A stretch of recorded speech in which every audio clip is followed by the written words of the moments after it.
നമ്മൾ ഇന്നത്തെ സംസാരിക്കാൻ പോകുന്നത് കൊച്ചിയിൽ ഊബർ അല്ലെങ്കിൽ ഓല, അതായത് ഓൺലൈൻ ടാക്സി ഓടിയാൽ എന്തെങ്കിലും കാര്യമുണ്ടോ, അല്ലെങ്കിൽ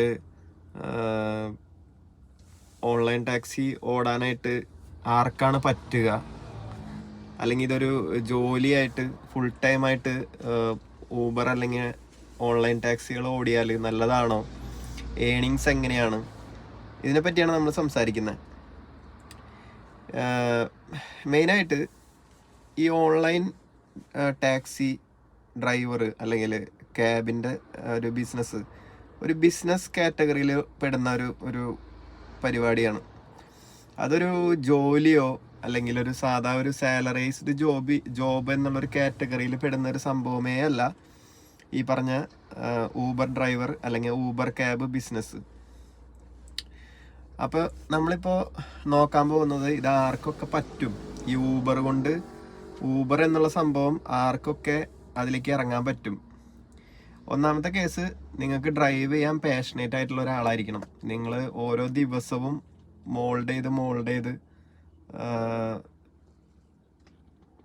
ഡ്രൈവിങ്ങിൽ സ്പെഷ്യലായിട്ട് നമ്മൾ എന്താ പറയുക, ഒരു ഇമ്പ്രൂവ്മെൻ്റ് കൊണ്ടുവരാൻ ശ്രമിക്കുന്നവരും അല്ലെങ്കിൽ അതിനെ പോളിഷ് ചെയ്യാൻ ശ്രമിക്കുന്നവരൊക്കെ ആയിരിക്കണം. അങ്ങനെയുള്ളവർക്ക് ഈ പരിപാടി അല്ലെങ്കിൽ ഈ ടാക്സി ഡ്രൈവിംഗ് ബിസിനസ്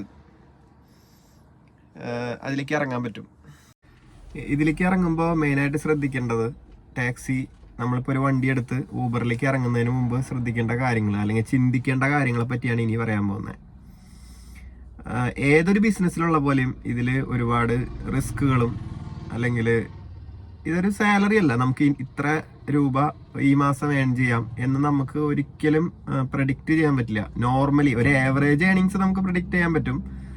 എന്നാൽ സ്ഥിരമായിട്ട് എനിക്ക് 30,000 കിട്ടും അല്ലെങ്കിൽ സ്ഥിരമായിട്ട് എനിക്ക് 50,000 കിട്ടും, അങ്ങനെ ഒരു പ്രഡിക്ഷൻ നമുക്ക് അല്ലെങ്കിൽ അത് കണക്ക് കൂട്ടി നമുക്ക് മുൻപോട്ട് പോകാൻ പറ്റില്ല.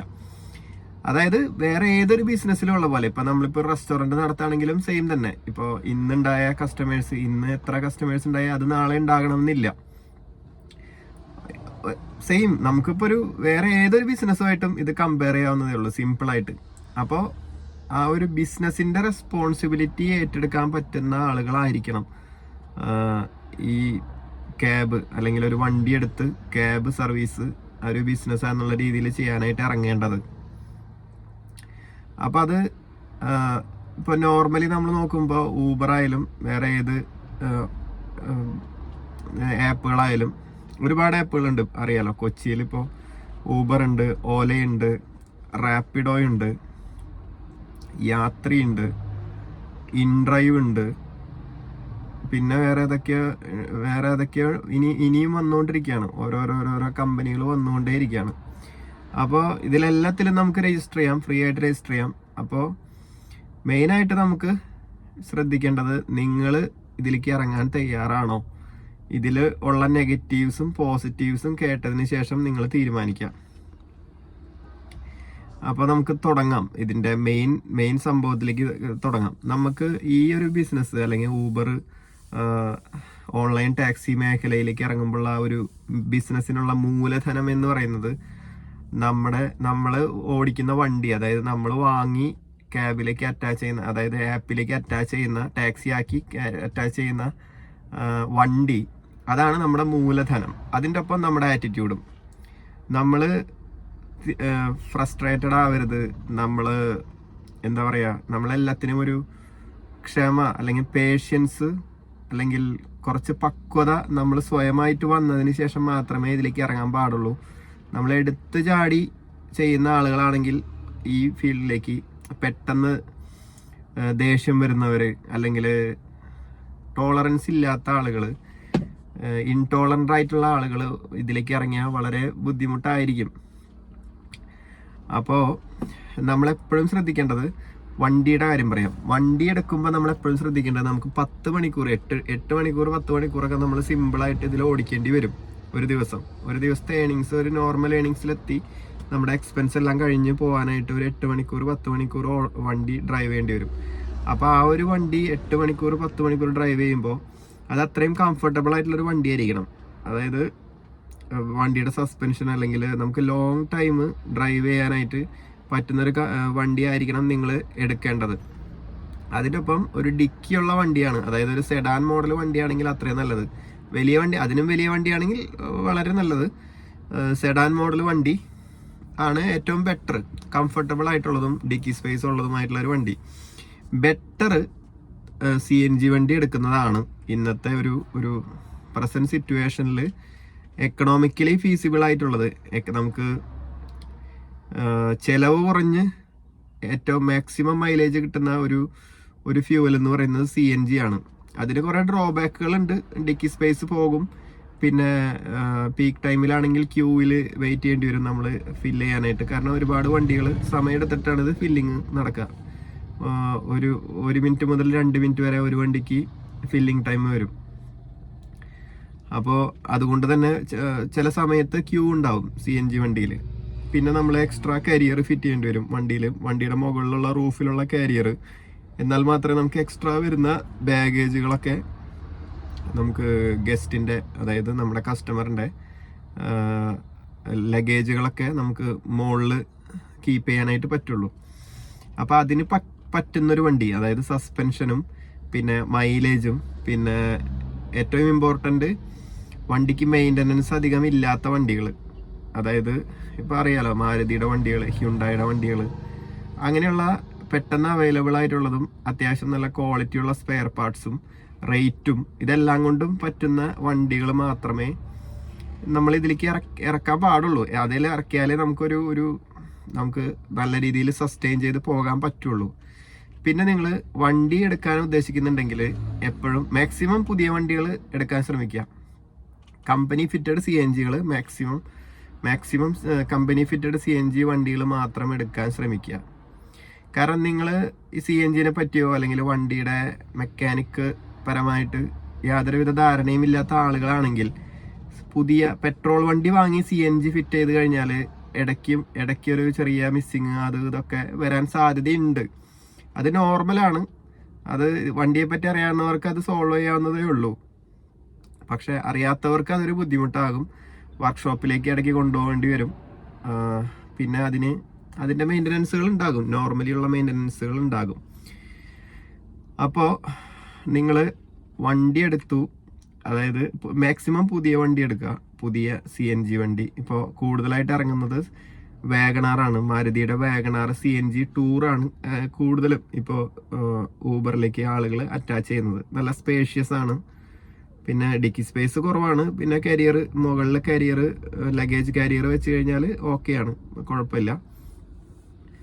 അപ്പോൾ വാഗണാർ ഒരു നല്ലൊരു ഓപ്ഷനാണ് സിറ്റി ഡ്രൈവിനും. പിന്നെ അത്യാവശ്യം ലോങ് ഒക്കെ പോകാൻ പറ്റും, കുഴപ്പമില്ല, നല്ല കംഫർട്ടബിൾ ആയിട്ടുള്ള വണ്ടിയാണ്. അപ്പോൾ വണ്ടിയുടെ കേസായി. ഇല്ലെങ്കിൽ പുതിയ വണ്ടി എടുക്കുന്നില്ല എന്നുണ്ടെങ്കിൽ നിങ്ങൾ മാക്സിമം ഒരു 2-3 വർഷം പഴകിയ വണ്ടി മാത്രം എടുക്കുക. കാരണം നിങ്ങളിപ്പോൾ ഒരു ബിസിനസ്സിലേക്ക് ആദ്യമായിട്ട് ഇറങ്ങുമ്പോൾ നിങ്ങളുടെ ക്യാപിറ്റൽ സേവ് ചെയ്ത് വെക്കേണ്ടത്, അതായത് ക്യാപിറ്റൽ പ്രൊട്ടക്ട് ചെയ്യേണ്ടത്, നിങ്ങളുടെ ക്യാപിറ്റൽ എന്താണ്? നിങ്ങളുടെ ക്യാപിറ്റൽ വണ്ടിയാണ്. അപ്പോൾ ആ വണ്ടി പ്രൊട്ടക്ട് ചെയ്യാനായിട്ട് നിങ്ങൾക്ക് അതായത് bumper to bumper insurance, nil ഡിപ്രീസിയേഷനുള്ള bumper to bumper full cover ആയിട്ടുള്ള ഇൻഷുറൻസ് ഉണ്ടായിരിക്കണം. അതുണ്ടായിരിക്കണമെങ്കിൽ നിങ്ങൾ 5 വർഷത്തിനുള്ളിലുള്ള വണ്ടി ആയിരിക്കണം. അപ്പോൾ ഏറ്റവും ബെറ്റർ ഒരു 2 വർഷം മുതൽ ഞാൻ റെക്കമെൻഡ് ചെയ്യുന്ന 2 വർഷം പഴകിയ വണ്ടി. അതായത് ഇപ്പോൾ 2024 അല്ലെങ്കിൽ 25 സ്റ്റാർട്ടിംഗ് ആണ്. അപ്പോൾ ഒരു 22 ലാസ്റ്റ് മോഡൽ വണ്ടികൾ അല്ലെങ്കിൽ 21 മോഡൽ വണ്ടികൾ, ഇതൊക്കെയാണ് ഇപ്പോൾ എടുക്കാൻ നല്ലത്. യൂസ്ഡ് വണ്ടികൾ, അധികം കിലോമീറ്റർ ഓടാത്ത യൂസ്ഡ് വണ്ടികൾ എടുക്കാം. മാരുതിയുടെയോ ഹ്യുണ്ടായുടെയോ വണ്ടികൾ എടുക്കാം, നമ്മൾ നോക്കി ശ്രദ്ധിച്ചെടുക്കാം. അതിനുശേഷം അത് ടാക്സി ആക്കണം. ടാക്സി ആക്കി നമ്മുടെ ഊബറിലേക്കും ഓലയിലേക്കും യാത്രി അങ്ങനെയുള്ള എല്ലാ ആപ്പുകളിലേക്കും അറ്റാച്ച് ചെയ്യുക. അറ്റാച്ച് ചെയ്തതിന് ശേഷം നിങ്ങൾ ഓടിത്തുടങ്ങുക. വേറൊന്നുമില്ല, നമ്മളിത് അറ്റാച്ച് ചെയ്ത് കഴിഞ്ഞാൽ ഇപ്പോൾ ഊബറിലാണെങ്കിൽ 2 ദിവസം കഴിഞ്ഞ് കഴിഞ്ഞാൽ 2-3 ദിവസത്തിനുള്ളിൽ തന്നെ അത് ഫുള്ളി വെരിഫൈ ആകും. നിങ്ങൾക്ക് PCC കാര്യങ്ങളൊക്കെ വേണം, അതിൻ്റെ ഒരു വീഡിയോ ഞാൻ സെപ്പറേറ്റ് വേറെ ചെയ്യാം. അപ്പോൾ ഊബറിലേക്ക് അറ്റാച്ച് ചെയ്യാം. ഇതെല്ലാം എടുക്കുന്നതിന് മുമ്പ് നിങ്ങൾ ആലോചിച്ചിരിക്കേണ്ട വേറൊരു കാര്യമാണ്, നിങ്ങൾ ഇതിലേക്ക് ഇറങ്ങുമ്പോൾ ഒരു ലോൺ ഇട്ടാണ് വണ്ടി എടുക്കുന്നതെന്നുണ്ടെങ്കിൽ നിങ്ങൾ പലതവണ ആലോചിച്ചിട്ട് മാത്രം ഇറങ്ങുക.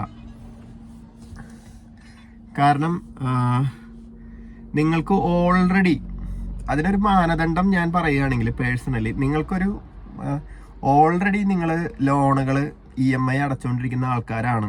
മാക്സിമം ഒരു 20,000 രൂപ മാക്സിമം നിങ്ങൾ മന്ത്ലി ഇപ്പോൾ ഓൾറെഡി പേ ചെയ്യുന്നുണ്ട് എന്ന് വിചാരിക്കുക. അതായത് ഇപ്പോൾ ഹോം ലോണോ അല്ലെങ്കിൽ വാടകയ്ക്ക് താമസിക്കുന്നതോ അല്ലെങ്കിൽ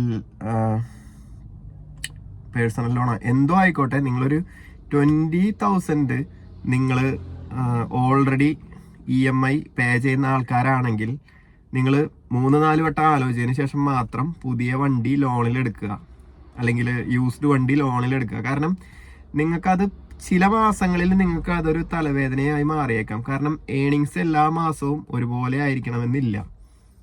അപ്പം നിങ്ങൾ ഓൾറെഡി 20,000 രൂപ EMI അടയ്ക്കുന്നുണ്ട്, അതിനൊപ്പം വീണ്ടും ഒരു 10 to 15,000 രൂപ വരുമ്പോൾ 35,000 രൂപ നിങ്ങൾ EMIയിലേക്ക് പോകും വണ്ടി എടുത്താൽ.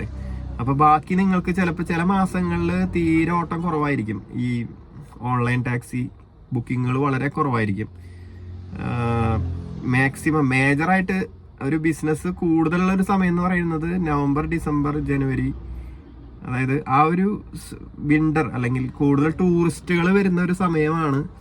ഇവിടെ കൊച്ചിയിൽ, സ്പെസിഫിക്കലി കൊച്ചിയിൽ, മിക്കവാറും എല്ലായിടത്തും അങ്ങനെയായിരിക്കും കേരളത്തിൽ ട്രിപ്പ് കൂടുക. ഊബറിലായിക്കോട്ടെ വേറെ ഏത് ആപ്പിലായിക്കോട്ടെ ട്രിപ്പ് കൂടുക. അപ്പോൾ ഡിമാൻഡ് കൂടുന്നത് ആ സമയത്താണ്. അപ്പോൾ നമുക്ക് എല്ലാ മാസവും ഒരു എക്സ്പെക്റ്റഡ് ഏണിങ്സ് ഉണ്ടാവില്ല. അപ്പം നിങ്ങൾക്ക് അതിനനുസരിച്ച് ഓരോ മാസവും നിങ്ങൾക്ക് റോൾ ചെയ്യേണ്ടി വരും, നിങ്ങൾക്ക് ടെൻഷൻ ആകും, നിങ്ങൾക്ക് ഉറക്കക്കുറവുണ്ടാകും. ഇതൊക്കെ ആലോചിച്ച് ബാങ്കിൽ നിന്ന് വിളി വരും, EMI പെൻഡിങ് ആവും. ഇങ്ങനത്തെ പ്രശ്നങ്ങൾ ഭാവിയിൽ നടക്കാൻ സാധ്യതയുണ്ട്. അപ്പോൾ സ്വന്തമായി നിലവിലൊരു വണ്ടി ഉണ്ട്, വേറെ ആ വണ്ടിക്ക് ലോണുകളൊന്നും ഇല്ല എന്നുണ്ടെങ്കിൽ ധൈര്യമായിട്ട് ഊബറിലേക്ക് ടാക്സി ആക്കിയതിന് ശേഷം ഊബറിലേക്ക് അറ്റാച്ച് ചെയ്യുന്നതാണ്, അല്ലെങ്കിൽ വേറെ ഓൺലൈൻ ടാക്സി ആപ്പുകളിലേക്ക് അറ്റാച്ച് ചെയ്യാവുന്നതാണ്. ഇതാണ് കൂടുതലും ശ്രദ്ധിക്കേണ്ടത്. മെയിനായിട്ട് നമ്മൾ ഫ്യൂവലിൻ്റെ കോസ്റ്റ്, കിലോമീറ്ററിന് ഏറ്റവും കുറഞ്ഞ ഫ്യൂവൽ ഏതാണോ അത് സെലക്ട് ചെയ്യുക. നിങ്ങൾക്ക് ഇപ്പോൾ ഇലക്ട്രിക് വണ്ടി എടുക്കാൻ കപ്പാസിറ്റി ഉള്ളവരാണെങ്കിൽ ഇലക്ട്രിക് വണ്ടി തന്നെ എടുക്കുക. അതിനൊപ്പം ഒരു ചാർജർ, നിങ്ങളെ വീട്ടിൽ തന്നെ ഒരു ചാർജറും അത്യാവശ്യം വാട്ട്സ് ഉള്ള ഹെവി ഡ്യൂട്ടി ആയിട്ടുള്ള ഒരു ചാർജറും ഫിറ്റ് ചെയ്ത് കഴിഞ്ഞാൽ വളരെ നല്ലതാണ്. നിങ്ങൾക്ക് ഫ്യൂവൽ എക്സ്പെൻസ് ഇല്ല, നിങ്ങൾക്ക് EMI മാത്രം പേയ്മെൻറ്റ് ചെയ്താൽ മതി. അപ്പം അങ്ങനെ നമ്മൾ ഫ്യൂച്ചറിനെ പറ്റി ആലോചിച്ചിട്ട് മാത്രം ഈ ഒരു സാഹചര്യത്തിൽ ഊബറിലേക്ക് ഇറങ്ങുക. ഊബറിലേക്ക് ഇറങ്ങണ്ട എന്ന് നമ്മൾ പേടിപ്പിക്കുകയല്ല.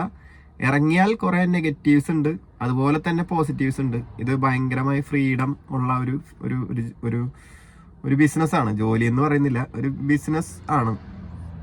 അതുപോലെ തന്നെ ഒരുപാട് റെസ്പോൺസിബിലിറ്റി ഉണ്ട്, ഒരുപാട് റിസ്ക് ഉണ്ട്. ഇപ്പോൾ എന്തെങ്കിലും ഒരു ആക്സിഡൻറ്റ് സംഭവിച്ചു കഴിഞ്ഞാൽ ബമ്പർ ടു ബമ്പർ ഇല്ലാത്ത, അതായത് നിൽ ഡിപ്രീസിയേഷനോ ഫുൾ കവറോ ഒന്നും ഇല്ലാത്ത വണ്ടികളായിരിക്കുമല്ലോ 5 വർഷം കഴിയുമ്പോൾ നമ്മൾ ഓടിക്കുന്നത്.